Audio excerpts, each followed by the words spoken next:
You want to take on big problems like the birth rate challenge in this country. It's going to take an innovative environment where maybe you disagree with some of JD's solutions and maybe you agree with them, but dismissing the ideas or even the person as weird for daring to talk about it, I just think is anti-American as a whole. Right now, the United States has a declining birth rate that has reached a low point in all of American history. It's about 1.62 births per woman. That is well below the replacement rate. And the problem with this is an economic ticking time bomb for the country. At the time Social Security began in the country, you were looking at about 60 workers per retiree. Today, that number is down to 3 workers per retiree. Get to the year 2060 within our lifetimes, we're talking about 2 workers per retiree. That is crisis level in the country. You have other countries that have faced similar problems. This is a really tough challenge to solve unless you actually start early. And that's going to require creative solutions. So whatever might come from the left, it might come from the right. We need to be talking about it to have creative solutions, and dismissing somebody as weird or whatever for daring to broach this subject is not the way we're going to solve the problem. I'm a big believer in government non-intervention wherever possible. But the problem is it has been government intervention that has actually created much of this problem in the first place.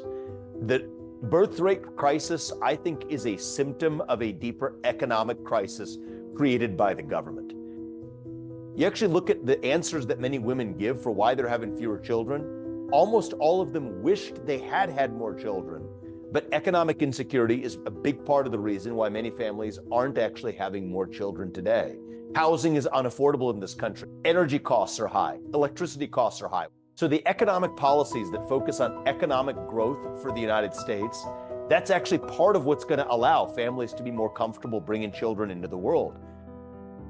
One of the things that I think is just true about the United States of America that we need to embrace is that we as Americans, in a good way, in the best of ways, are a weird nation.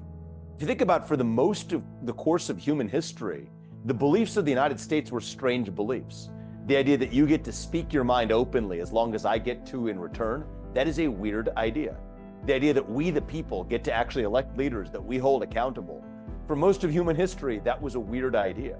You take a guy like Pete Buttigieg trying to call JD Vance weird. The reality is I knew Pete while we were in college. He was 3 years ahead of me. And the sad truth is a guy like him would have been called weird for much of his upbringing. Smart, well-spoken, Catholic school, gay, at the time that he actually was growing up in the 90s in Indiana. Well, you know what? That was wrong to call someone weird back then. And I think it's anti-American today because our spirit of America is that we embrace innovative ideas. If the Democrats start making it their hallmark strategy, and it looks like it is, to call Republicans weird, that leaves Republicans with really no choice but in return to level the same charge back at them. I'm biased, but I believe we have a stronger case. People who can't define what a woman is, people who on one hand will say that men need to be competing with women in women's sports or sharing locker rooms, or that we shouldn't have gas stoves. Yeah, we could call that weird too. In fact, you're already starting to see some of that in the Republican response.